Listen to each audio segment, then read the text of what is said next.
This IndyCar 2026 season win totals edition of the NASCAR Gambling Podcast here on the Sports Gambling Podcast Network is brought to you by Underdog.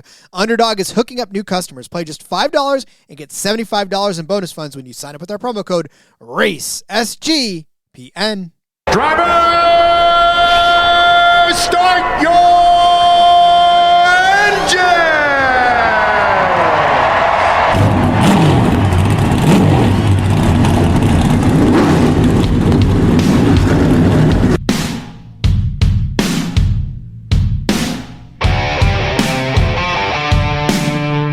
Strap in and pull those belts up tight as the Sports Gambling Podcast Network presents the NASCAR Gambling Podcast. I'm just gonna put my foot on the floor and I'm not lifting till I see God or a checkered flag. My man. With all the news and the best bets for your NASCAR weekend. We want to thank you tonight for these mighty machines that you brought before us. Thank you for the Dodges and the Toyotas. Thank you for the Fords. Lord, I want to thank you for my smoking hot wife tonight, Lisa. In Jesus' name, boogity, boogity, boogity. Now, here are your hosts, Rod Villagomez and Cody Zeeb. Welcome into another episode of the NASCAR Gambling Podcast here on the Sports Gambling Podcast Network. He's Cody Zeeb. I'm Rod Villagomez. As we inch ever closer to 2026, we come to you with the penultimate, which is our new favorite word, right? Episode of the 2025 season, Cody, the 2025 year, I guess. And no better way to do it than to talk IndyCar, question mark? Come on, books. Let's get on this. Well, we love us some IndyCar, so glad we have IndyCar win totals to talk about. That's nice of the books to give us those as we continue to wait for NASCAR ones. I'm going into 2026 with a very positive mindset, Rod. I think when we come back next week, we're going to have a full slate. We're going to have win totals. We're going to have season head-to-heads. We're going to have an announcement of the playoff format or championship format for NASCAR. It's going to fill us all in, and we're going to have so many things to talk about before the season starts that we're not even going to know how to fill the time because there's going to be so much. So that's what I'm looking forward to. But I am looking forward to talking some IndyCar today. We always have a ton of fun. And hey, these futures are always fun, right? It's fun to throw these tickets out there and, come back in a bunch of months from down the road and be like, oh, damn, I nailed that. Or, wow, that didn't go quite how I thought it would, right? So I could go either way. But great parlay pieces. As you're building parlays, you toss in these, and you have them later on at a much bigger number, which is always a lot of fun. So, looking forward to talking IndyCar. I do like the way you think, though. Positivity will be the catchphrase for 2026. No bad vibes. I think we already have a catchphrase, Rod. But we do. It's make racing. I got to get it straight. It's make racing. Make what? I forgot already. Well, it's make. I came up with it and I forgot it. Did we say it's make NASCAR gambling fun again? Is that what we? Something like that. Motorsports gambling fun again. Yeah, racing betting. I think it was NASCAR, but whatever. Justin checking in. Alrighty, nation. This isn't NASCAR. We know. Well, there is a lot of NASCAR ties to IndyCar throughout history, which is great. And again, staying still with the books for NASCAR stuff. It's we're to the point where it's like, man, by this time last year, we'd already had win totals out. We had season-long head-to-heads. We had O'Reilly and Truck Series championship stuff. We had Final Four. Obviously, they can't put those out because we don't know the format. But, who would make the Final Four, that type of stuff. We had all that stuff to talk about, and right now we don't. The books are ahead of the game on the IndyCar stuff here. Obviously, their season's been over quite a bit longer than both F1 and NASCAR has. So I'll give them that, right? But with football ending this week as far as the regular season, I'm sure that will open up some of the people over there at the places to get things out there, and that's kind of the hope. But hey, IndyCar to fill in the time. We do have another NASCAR episode on tap for you tomorrow, just kind of a year in review thing to finish out the 2025 season. That seems like the 2025 year, rather. Seems like a good way to go about it. I feel like it is. Close the chapter on one and open up a chapter on another when we come back for the new year. But you don't have to miss out on anything while we're gone because you can get access to all of our free picks and podcasts in one convenient place. Where is that, you may ask? It's the SGPN app. Go download it for free right now in the App Store. All you got to do, get those little fingers, type in SGPN. All right, so like you said, Cody, we are going to be talking about IndyCar, but one kind of housekeeping note to update you on the situation that happened yesterday with Denny Hamlin and his family. Unfortunately, we did learn, if you aren't necessarily up to speed on the specifics, but we did learn that Denny's father, Dennis, was the gentleman or was the casualty from that fire. His mom is also now battling some life-threatening injuries. So as we said yesterday, I mean, again, it's just a matter of, thoughts and prayers with Denny right now and his entire family.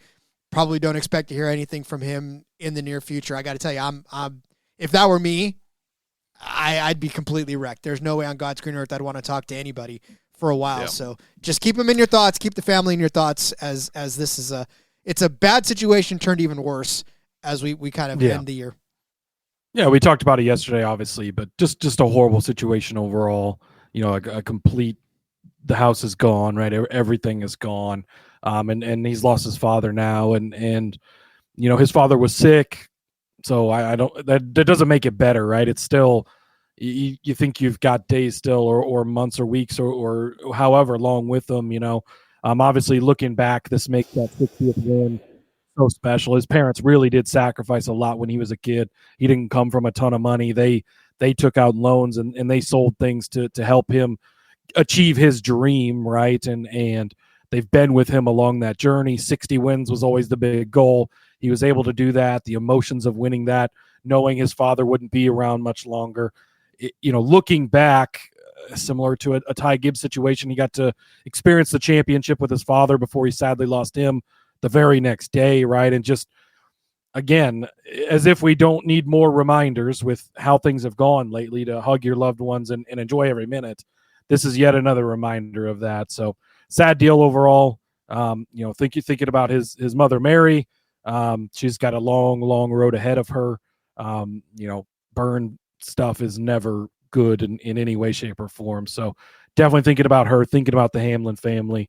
And again, thoughts and everything to her recovery, and hopefully she'll be able to pull through this and be stronger on the other side. Just makes you want to embrace the positive moments even more fondly and kind of take them all into account. So as we do that, let us turn our attention to the topic of the day, which is the IndyCar 2026 season. We talked a little bit about the championship futures a few episodes ago. So if you want kind of a refresher, the driver changes, right? Some of the things that were going on over there in IndyCar, it is going to be kind of a shuffled up grid. There's some big names that are in new teams now, but the book, Caesars, is giving us 6 drivers to talk about in this particular day with their win totals.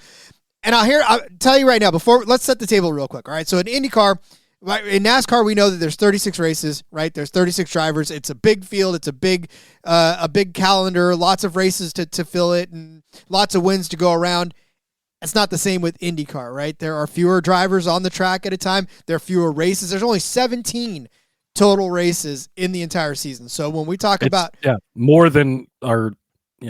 less than half the size, I guess would be the proper way to say that. Yeah. I'm still working on how to say things, Rod, and forming words. We're only 700 episodes into this thing, but yes, there's. I already forgot it. I don't know. I'll figure it out in 2026. I was going to say, at this point, Cody's like, 2025's gone. So's the rest of my mind. That's a 2026 problem, Rod. You're already on vacation, and you know what? I don't blame you one bit. That's the problem. I don't blame you. I'm headed for the mountains tomorrow, and that's the problem. That is the problem. No, that's right. So, yeah, there's only 17 races in the entire season. Again, fewer drivers at all that take the grid on a week-to-week basis. So, wins are not as prevalent and they don't go around as much, especially in a season like last season where you had, and we're not going to start with him, but you had one guy win. Max Verstappen won all the races last year? Max Verstappen won every race last year in the IndyCar series and then came back and won some in the F1. But yeah, I mean, the leading driver in the garage had 8 wins on the season. The next best person had 3. And then there was a handful with 1 win and then 1 with 2. So, only, 1, 2, 3, 4, 5, 6, 7 drivers at all won a race last year. Which actually, when there's only 17 races, that's a a pretty good clip, especially when Palou won 8 of them, right? So he obviously hogged a majority of them. But yeah, getting 7 different drivers to win in only 17 races. Man, I wish IndyCar needs to lengthen their schedule. I know people hate, for whatever reason, people always want less races, less. I'm a more guy. Make the NFL 25 weeks, Rod. Give us more fantasy football. Make NASCAR, make it 62 races and race twice a week. They're getting paid a lot of money. I don't care. I want more. By the way, congratulations to those of you who may have won a fantasy championship yesterday. There was several performances that might have lifted you to the championship. Bijan Robinson putting your team on his back. Not yours specifically, but if Not you mine, did. but- Yeah, Puka Nacua I had getting in the end zone finally. My main dynasty league came down to the very end. I was projected to win by quite a bit, and then the Rams shat the bed yesterday. And luckily won by a couple points at the end of the day. So that was great. Rowdy Nation, unfortunately, he got the best of me in one of our championship leagues. Well, there he is too. And they have a playoff format? Talking about IndyCar. No, they do not. And Rowdy Nation fixed his name. So what? Thank you, Rowdy Nation. Rowdy Nation, look at that. 17 races. Yeah, I guess that is important, right, for non-IndyCar people that are listening to this, as there might be some. It is the old traditional NASCAR points, essentially the same thing that F1 does. That's traditionally, that is the way that racing has done points systems, is it's just the full season points, and that's it. And 17 races, yet Alex Palou twice in the last couple of years has wrapped it up multiple races ahead of the final season, or ahead of the final race, just to kind of show you how dominant he has been in the IndyCar series. Yeah, and so that, again, will factor into a lot of what we talk about as we start to break down these drivers. And let's do that. But before we do all that, I would like to formally introduce you to some of our friends that we have just partnered up with, and that is Kalshi. We just partnered up with Kalshi, a real money prediction market. It's legal in all 50 states. In all 50 states, you can trade tons of markets in sports, including NFL, college football, college basketball, NBA, NHL, and so much more. Plus, you can even trade props like first TDs. Besides sports, though, they've got tons of other markets, including politics, entertainment. Hell, you can even trade on the weather with Kalshi. You can trade anything. Don't believe me? How about you can trade on snow in Detroit this month? Above 10 inches is getting 77% of the action on the yes. Woo! Above 20 inches has got 2% right now on the yes. So if you are a firm believer that there will be snow in Detroit that you can pretty much just dive into and have a good time, that is yours. Or snow in New York City this month. They got 15 inches at 1% as well. If you're a speculator on the weather, that's a perfect place to put your money. New Kalshi customers get $20 when they use promo code SGPN. That's Kalshi, Kalshi, promo code SGPN.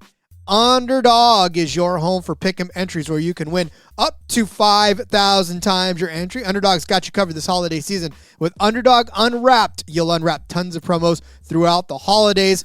Looking ahead at some of these NFL games that we got coming up this weekend, how about Bucky Irving? He's got his projection here is set at a half of a rushing touchdown and receiving touchdown. Tampa Bay needs this, right? They need this because they win the South. If they don't, if they lose, they don't get anywhere. So they're going to need this, and Bucky Irving's going to need to help them get there. So let's go ahead and give Bucky Irving a rushing touchdown or a receiving touchdown, shall we? Higher than is 1.04 times your entry. So grab that one and don't look back. Underdog's got a brand new offer for new customers. Play just $5. Get $75 in bonus funds when you sign up with our promo code RACE, SGPN.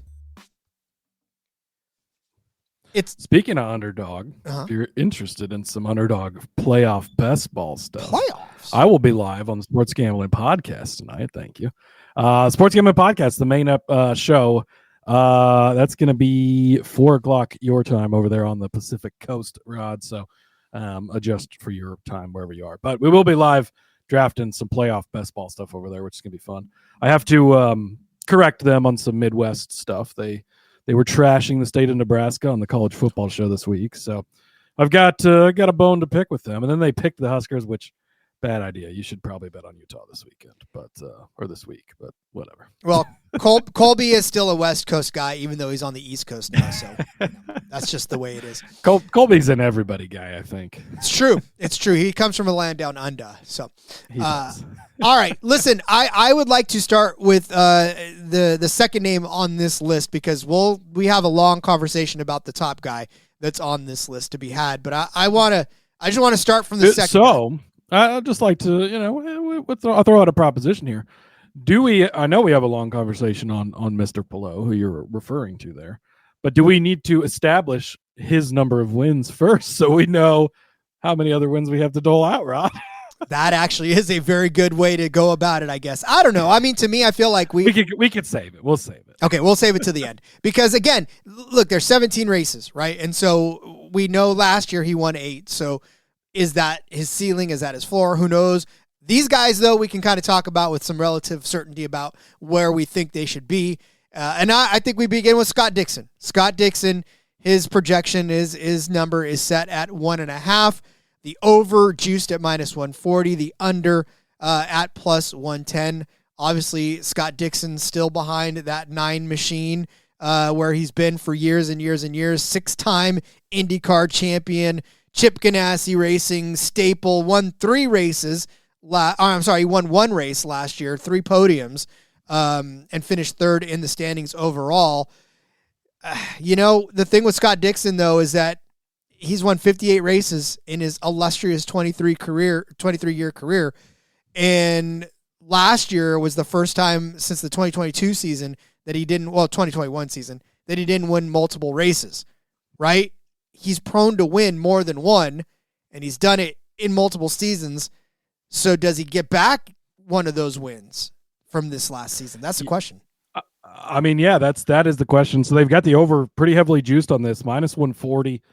It's going to make it tough to bet, I think, based on the fact that, I mean, I don't know if you have his age in front of you, but he's getting up there, right? He's been around a long time, as you said, 23 seasons in IndyCar, whatever it is. I think he's a 6-time champion, the 58, 59 wins, whatever. He's been getting it done for a long time, and until last year, he'd been winning multiple per year. But last year, he only got 1. There's a couple of things to look at as we get into the win totals here. Palou won 8 races last year. Does he get back to 8? The number's set a lot lower than 8, just a teaser for you. 8 is a lot. That's the most he's ever won. Is it going to get that far? Probably not. So that's going to open up some stuff. But Penske, you look at how bad they were last year as an entire group. You got to think that they get some back. So where does that leave Dixon? Does that leave him with an opportunity to win some?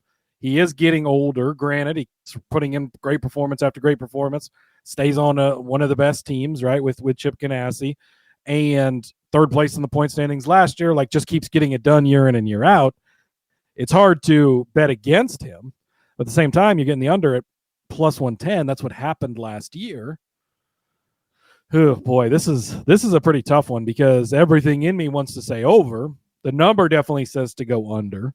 I don't know, Rod. How are you feeling on Mr. Dixon? Well, and like I said, right, last year he only won 1 race, and that was contrary to what he did the year before that. In 2024, he won 2. 2023, he won 3. 2022, he won 2. 2021, he won 1. 2020, he won 4, and then 2, 3, 1, 2, 3, 2, 4, 2.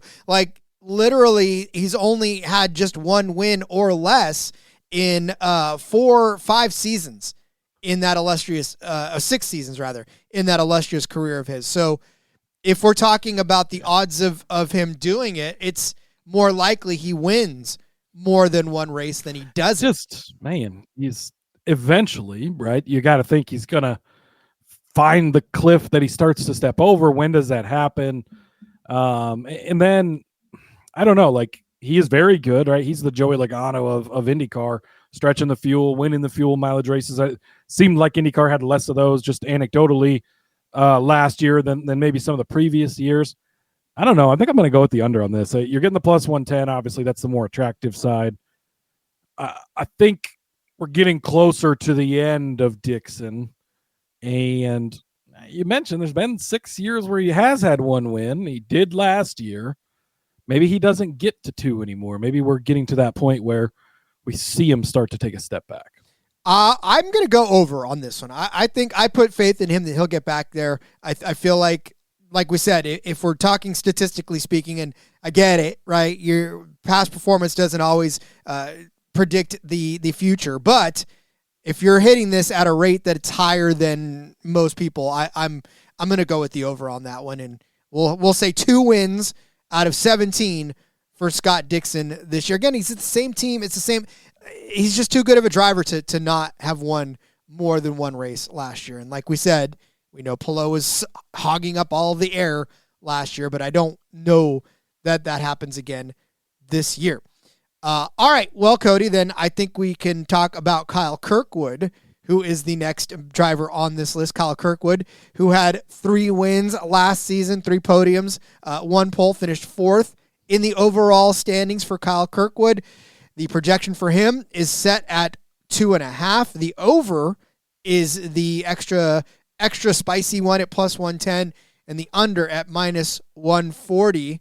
So Kyle Kirkwood with wins at Long Beach, wins at Detroit, wins at Gateway last season, but kind of ended the season a little bit rougher than he started, starting with Iowa, which was a 26th place finish there, 18th in the following race, 6th, 16th, 20th, 12th, and 6th for Kyle Kirkwood. So I guess the question is, Cody, is another 3-win season in the cards?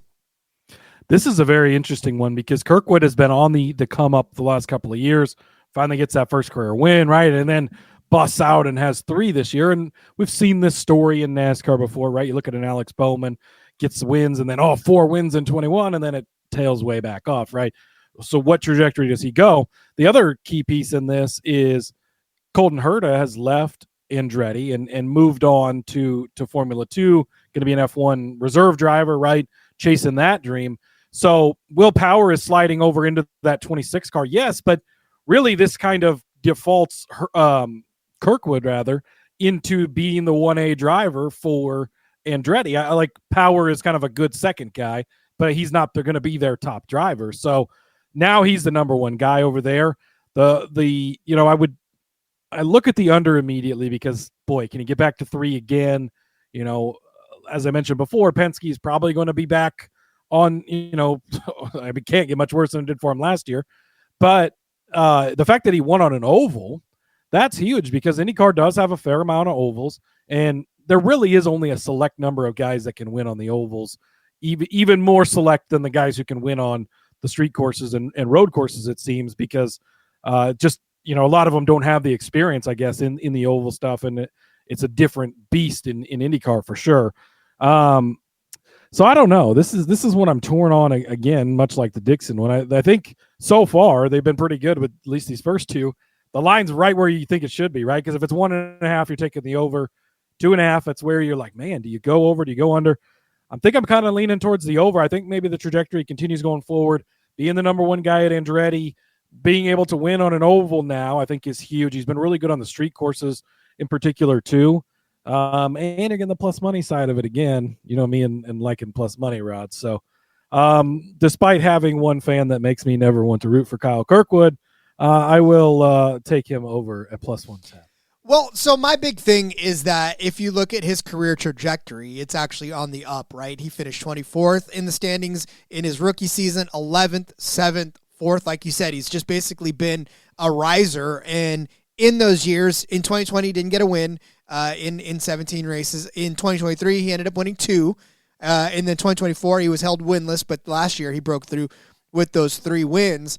And I mean, again, we're going to talk about the big elephant in the room in a second, but if one or more of those wins are surrendered, he stands to pick up at least another one of those, and maybe he does miss out on when he got last year, but I think you're right. I think, he's had a really solid season last year, and he's just going to build on that, having the ability to now be, like you said, that kind of stable driver in the garage with the new guys in there. New guy, he's old too, but the new face in there.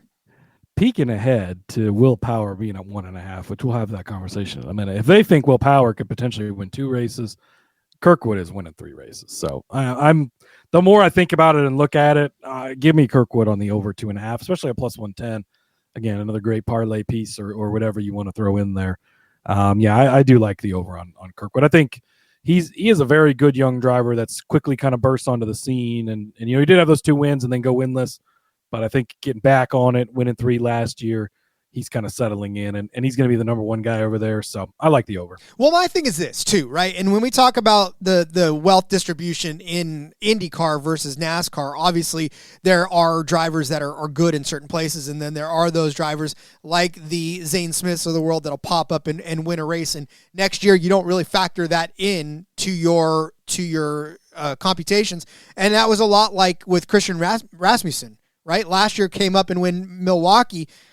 I with an average finish of 14.3, I don't think he's going to jump up and get a win in Milwaukee again. So, you distribute those pop-up wins and say, all right, well, then we think somebody can pick up that win here or somebody can pick up that win there, right? So, yeah, I mean, with an extra win on the table, I feel like you can give it to a guy like Kyle Kirkwood and be good with it. Yeah, completely agree. All right, then let's move our attention to Pato O'Ward. Pato O'Ward, the second place driver in the standings last year. 2 races, he won 6 podiums, 3 pole positions, by the way. But I tell you what's crazy is that when you look at the overall points for these guys, Alex Palou had 711 points. Pato O'Ward had 515 points. So it's just a little frustrating to be Pato O'Ward because he's dead already. Just leave him alone. I know. All right, you beating the drum for him. But beat the shit out of everybody last year. It's crazy. 2.5 wins is what Pato O'Ward is projected at. The over plus 110, the under minus 140. The books sure love their minus 140s, don't they? They certainly do, Rod. Man, this is another one. I actually really like the over on this for Pato O'Ward. I know only got to 2 last year. I don't think Palou is going to get back to 8 this year. I think that these guys are close. Again, it's not that Palou can't do it. He's clearly the best driver. He's clearly got the best car. Everything is going good. He's won 4 championships in he's got 5 full-time seasons, I think, and he's got 4 championships already. Like, dude is legit. But I think there is going to be some wins out there to give back. And Pato O'Ward, I mean, the next best guy on the season last year, obviously it wasn't even close to what Palou did. But I feel like, McLaren, much like they have in F1, they've really settled into, okay, these are our drivers going forward, right? O'Ward is clearly their one guy. And I think they're just going to continue to build as they have been. And I think that their trajectory is also on the up. So I like Pato O'Ward to get 3 wins next year. And again, the plus money side of things, I'll take it. Well, yeah, he did have 6 podiums last year. 2nd place at Thermal, obviously no longer on the schedule. 2nd place at the Indy GP. 2nd place at Gateway. So, knocking on the door to some of those wins, those possible wins. Got beat by Palou at the Thermal Club. Got beat by Palou at the Grand Prix over there in Indy. So, I mean, yeah, you want to talk about getting just ever so close and being able to knock down the door. You flip one of those results, and he's got 3 wins, and that's all it takes. So, and I think that he will get that this year. Yep, Pato O'Ward still with Arrow McLaren in that 5 car. So, yeah, still familiar territory, still for him to be able to kind of just enjoy the home cooking of Arrow McLaren. And, yeah, like you said, I mean, we'll talk about him after the break, but I think that the guy that's going to vacate a few wins, one of those should at least and the books do too. I mean, the number's not set at 8 again. So yeah, no, it's not. Like we've seen with Max Verstappen. Remember that year when you set at it set at 10? Yeah, I think he was set at 10, and he won 22 races. Yeah, crazy. That was not even close. All right, let's take a quick break, and when we come back, we will start talking about the elephant in the room, and get that out of the way. But first, let me tell you about our friends over at NoVig. We're brought to you by NoVig. NoVig is America's #1 sports prediction market. With NoVig, you are getting the best prices. Do not believe me. Let's take a look at some of the hot. I love this little hot button right here. Coastal Carolina is live right now against Louisiana Tech, so you can do that. Actually, Coastal Carolina is down 14-20. They're still giving you plus 5.5 for Coastal Carolina if you think they can come back in the last 4 minutes of the third quarter into that bowl. How about Tennessee and Illinois? Today, later on, they're giving you minus 2.5. for Tennessee at -113, so you can take that as well. Lots of great stuff on the up and up for Novig, and a lot of great prices as well. Download the Novig app. Get $50 when you spend $5 when you use the promo code SGPN. Get in on the action with Novig, promo code SGPN. Rhythm has crushed the NFL this season, especially on props. Been really good at identifying when to fade players and take those unders. College basketball is up and running, and with 300 and more schools, Rhythm has predictions for every game, every night, which, like your favorite drink of choice, pairs nicely with the daily TCE shows with Colby, Mac, Noah. Every game, you are prepared. Super easy to sign up, run predictions off the house model, or make your own and play with the sliders. So many sports in the holidays, it makes it easy to get an elite prediction on a game so I can focus on anything else but that. Big game this weekend for the San Francisco 49ers, the 1 seed on the line against the hated Seattle Seahawks. A.J. Barner, tight end for those Seahawks. The Rhythm model is giving us over 36.5 receiving yards at -114 for A.J. Barner. He's been over this in the last 2 games.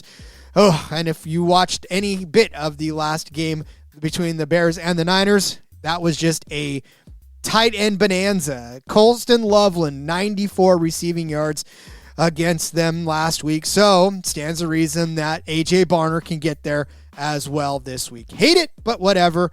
We'll take it. Use promo code SGPN25 when you download the Rhythm app for 25% off of your first month. Download Rhythm. Use promo code SGPN25. I, for one, will be watching with bated breath. That's a Saturday night game, too. That's going to be fun, that Niners-Seahawks game. Yeah, that might be game of the week, really, because that's for the NFC West. That's for the number 1 seed. It's for a bye. If the 49ers get that, then they could go all the way to the Super Bowl through their stadium, which is in the Super Bowl. And those are 2 really good teams. So I am a holder of a 40-1 San Francisco 49ers Super Bowl ticket, Rod. So, I love you for that. I will be rooting for a Patriots 80-1, which I have, and a 49ers 40-1 Super Bowl because, that'd be good for the show, obviously. And, that'd be good for my futures tickets. I tell you what, if the Niners and the Patriots do end up meeting each other in the Super Bowl, you fly out here. You can stay at my house. We will find a way to sneak into the Levi Stadium and watch that game, even if we have to, put ourselves on drones and fly ourselves over it. We could find our way in, Rob. Oh, we can find it. And we will document the whole thing and turn it into a television movie. That'd be so much fun. All right. Speaking of turning things into television movies, Alex Palou probably wishes that they could turn the 2025 season into a movie. 4.5 wins, the champion of last year's IndyCar season, 8 races won. Just an absolute dominant performance by Alex Palou. Didn't look back. When did he have it locked up? He had the championship locked up with 3 races. I want to say there was, I think it was the 3rd to last race. I think he went into the final 2 races with nothing. I mean, like you mentioned, it was well over, I think, 150 points. So it really was by quite a bit that he had it locked up. Yeah. Like we mentioned, 4th championship. And I don't even remember in 2020. Yeah, I think he did run a full season with Dale Coyne before he went to Ganassi. But then it's just been, 2021 when he went to Ganassi, it's been championship after championship after championship with 1 year in there where he didn't win it. Yeah, if there's ever a comparison to be made to Max Verstappen, Palou is definitely that driver to be made. About Max Verstappen because he is just that dominant of a driver, and he's been that way. So 4.5 is the projection that he set at. The over at -165. So, essentially juiced to the point where you really got to make it work for you. If you're taking the over, you really have to put it in a parlay with something else. This is interesting because you look back at his career and what a great dominant season he just had, and he got all these wins. And 8 obviously, and they've only set it at 4.5. So you think, it's got to be the over, right? But you look back through his career: 3 in 21, 1 in 22. He won 5 in 23. So okay, here we go, right? But then he regressed back to just 2 in 2024, despite winning the championship and having a great season. He only won 2 races, and then last year, obviously, he goes off. He wins 8. Now, I think a lot of that, honestly, you can contribute to Penske not being as competitive as they normally are and continually shooting themselves in the foot and having problem after problem because it opened up a lot more races for him to just go out and be the guy, right? So that's not going to be there this year. I think Penske will be back with their drivers and chances to win. Obviously 8, I think, is a lot, and that's why they don't have it set so high. But can he get back to 5? I don't think it's as simple as, of course he does, because he's been dominating. Because even though, yes, he's been dominating, winning the standings, as we know, in the old NASCAR format, in the IndyCar format, you don't have to win races to win championships, much like he's proven, right, by winning less races, only 2 races in 24, and taking home championships. He's very good at being consistent, right? He's always going to be in the mix. He's always going to points race. That doesn't necessarily translate into wins. So does he get back to 5? I don't think it's as simple as, of course he does, because he won 8 last year, Rob. Well, and so if you look back through the history of IndyCar over the last, we'll just call it 5 years. We'll call it since the 2020 season. How rare is it for somebody to win more than 4.5 races? Obviously, it didn't happen last year, right? Nobody won more than 3. Will Power and Pato O'Ward shared that distinction. But in 2023, it was Alex Palou that won 5 races in that season. Before that, Josef Newgarden won 5 in 2022. 2021, Alex Palou and Colton Herta led the way with 3 wins apiece. And then in the 2020 season, Scott Dixon won 4 races. So it's not as if people are winning 5 races season after season, right? It's even in 2019. Yeah. 2019, it was a 4-win season for Josef Newgarden that led the way in that year too. So only twice since 2019 has it happened. Yeah, and if you break it down as to what we've done so far, right? 17 races. Again, it's only 17 races. To get to 5, that's almost a third of the season you're winning races. We've already, I at least, have given Kirkwood 3. I've given O'Ward 3. That's 6 races now. So if you give Palou 5, then that's 11 of the races already taken up. We haven't talked about any of the Penske guys. There's other guys that can win races, right? We'll see people pop up. The Indy 500 is always open to somebody else winning. That's not, a traditional week in, week out winner or however you want to look at it. So I don't think it's a shoo-in that Alex Palou gets to 5 wins again. And at plus 135 on the under, I think that the under might be the way to go on this bet, because it's just as good as he's been and as dominant of a season as he just had. Getting back to 5 again is going to be tough. Obviously, he's still young in his career. We don't have a ton of years to look at, but this was the, only the second time he'd gotten to a number that big. I'm going to go, or not. Did he have 5-win season? No, he didn't. He just had the 3-win season, right? No, he had 5 wins. No, he won 5. Yeah, he did win 5 in 23. And if if he's an every other guy, Rod, if he's an odd year guy, he won 3 in 21, he won 5 in 23, and he won 8 in 25. So maybe we're on a trend here. It's not necessarily the championship, but it's winning races. Give me the under on Alex Palou. I think plus 135, you're getting the better number. And I just don't think it's a shoe-in. I think, championship favorite again. We talked about those odds a couple of weeks ago. He's minus 200, I think, and should be the massive favorite for a reason. But in IndyCar, you don't have to win races to be the champion. And he's proven that multiple times already. Give me the under on Alex Palou. For those of you stat folks that love their graphs, you take the wins and you kind of put, and then you see the 8 is the outlier, and then everything else is kind of grouped down the center. Yeah, that's kind of where I'm at. I feel like 5 wins is a tall task because you don't see it very often in a season. Yeah, Alex Palou has been one of them to do it, but again, these teams, when a driver has a dominant season like that, especially in NASCAR, because you saw it with Kyle Larson, right? He had all those wins in that season. Coming back the next season, the field caught up to him. And that's what happens with racing, right? It's all these singular events that take place, and these teams learn from it, and they learn to not let it happen again. So I'm with you on the under because, 1, it's a tough task, and 2, you're winning it until he wins 5, right? So it could take all year, and you're holding that ticket, and you're sweating it till the end, but yeah, you're still holding it till the end. And, you just look at this season, how great it was. The Penske part of things. He won the Indy 500. That obviously is huge. That's not something you can just pencil in somebody. Like, it's not, you're going to Indy, he's going to win again. Like, that is a race where there's so many guys that can win. It's such a hard race to win. The hardest race on the IndyCar schedule to win by far, in my opinion. So that's not one. He won one at Iowa. which Josef Newgarden traditionally had owned, where they're not even going back there. I think those are his only oval wins. He's not been a big oval guy. Took advantage of a down year from Penske, but is he going to be able to get back to oval wins this year?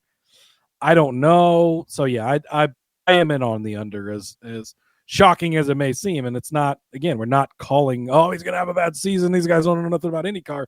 It's not, he's going to be the champion, right? We pretty much, we gave you some other bets to place because you want to have bets on it, but he's likely the champion, but that doesn't mean he wins 5 races.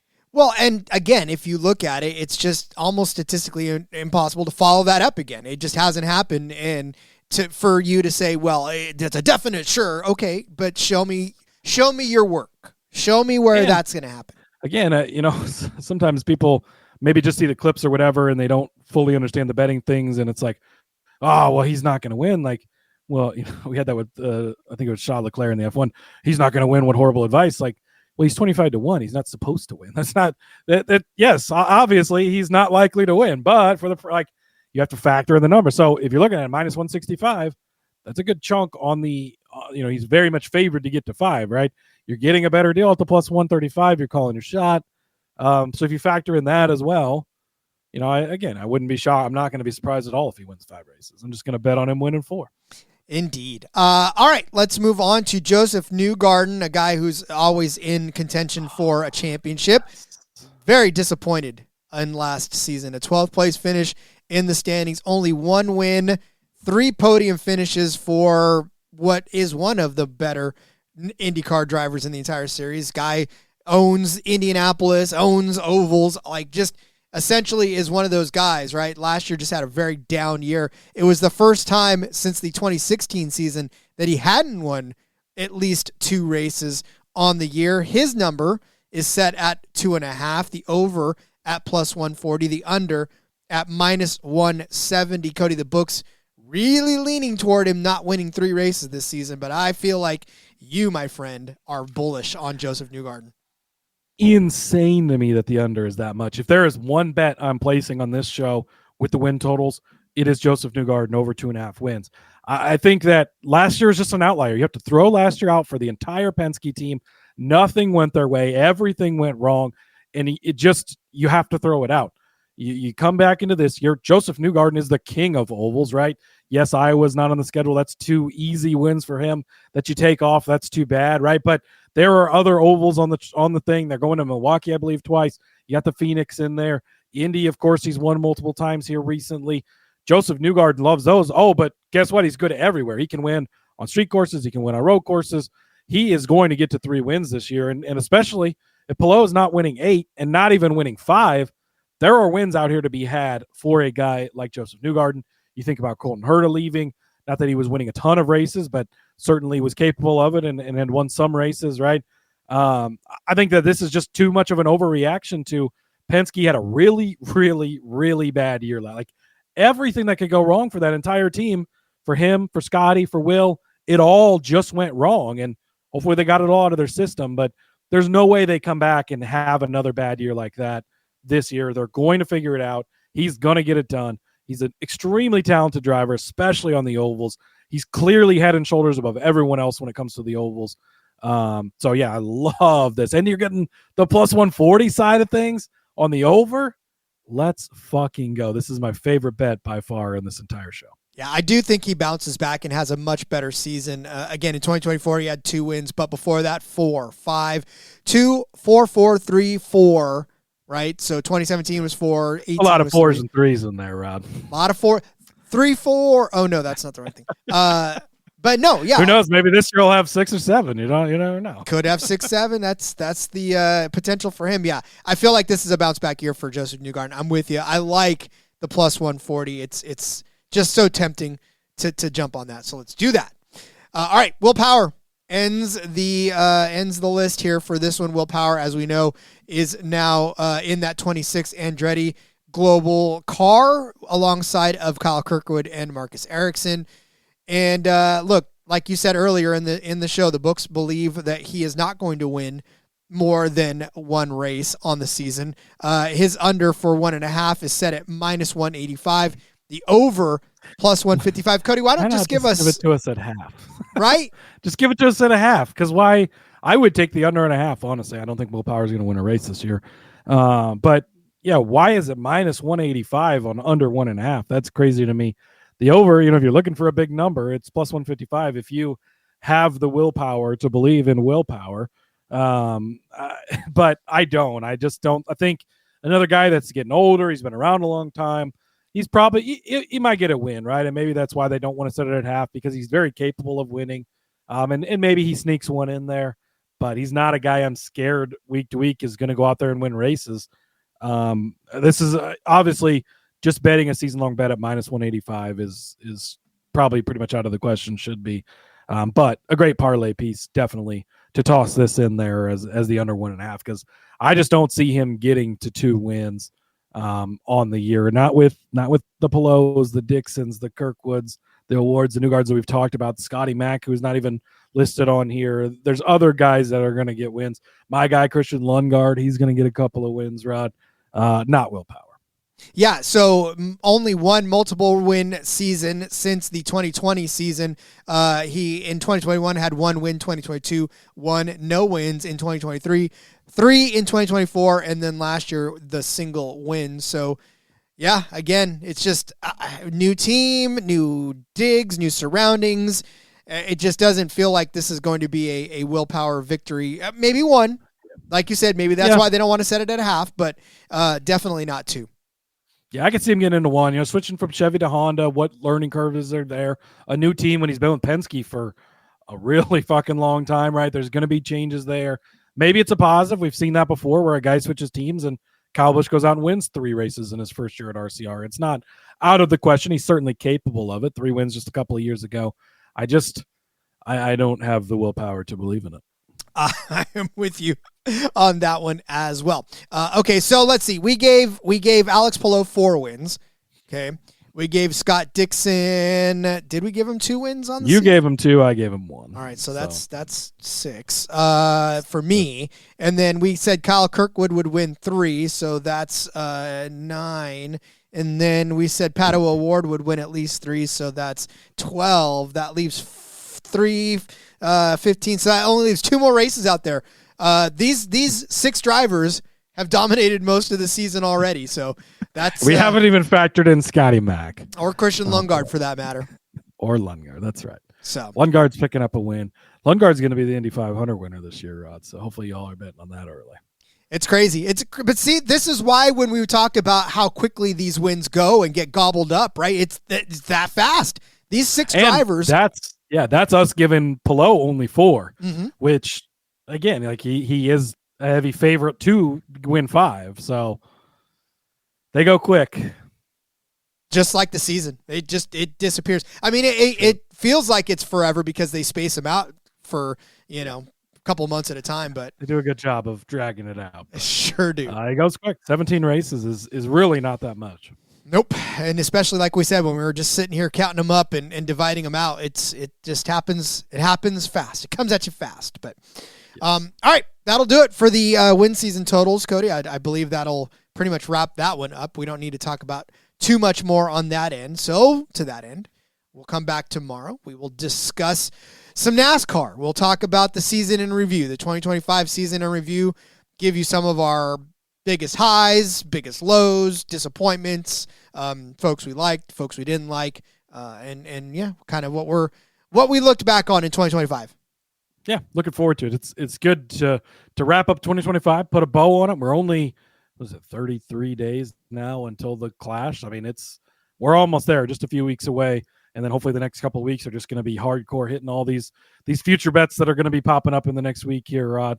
So looking forward to it, and looking forward to wrapping up 2025, putting a bow on her, and sending it into 2026. Ricky Stenhouse days away from the Daytona 500, so that'll be a lot of fun. All right, well then, Cody, as we bid adieu to everybody out there, let everyone know where they can find you outside of this tiny little box. Yeah, you follow me over on the X at Husker_Eve. You can find all my stuff there. As I mentioned, 6 o'clock Pacific time, I'll be over on Sports Gambling Podcast doing some underdog fantasy best ball drafts. That's going to be a lot of fun. And see you guys tomorrow for putting a bow on the NASCAR season. 4 o'clock Pacific, by the way, for those of you listening. And you could always find it on the YouTube channel. Damn it. It's all right. 6 o'clock here. Just this time thing is killing me. All right, we'll 7 o'clock Eastern time. If you're in the mountain time, figure it out. Go to bed, Grandpa. Get a nap. All right. We'll see you guys tomorrow as we put a bow on the 25th season. You can follow me on Twitter at RJ Villagomez. Find out everything I'm up to as well there. All right. See you guys tomorrow. Love you all. Until then, let's go racing and let it ride.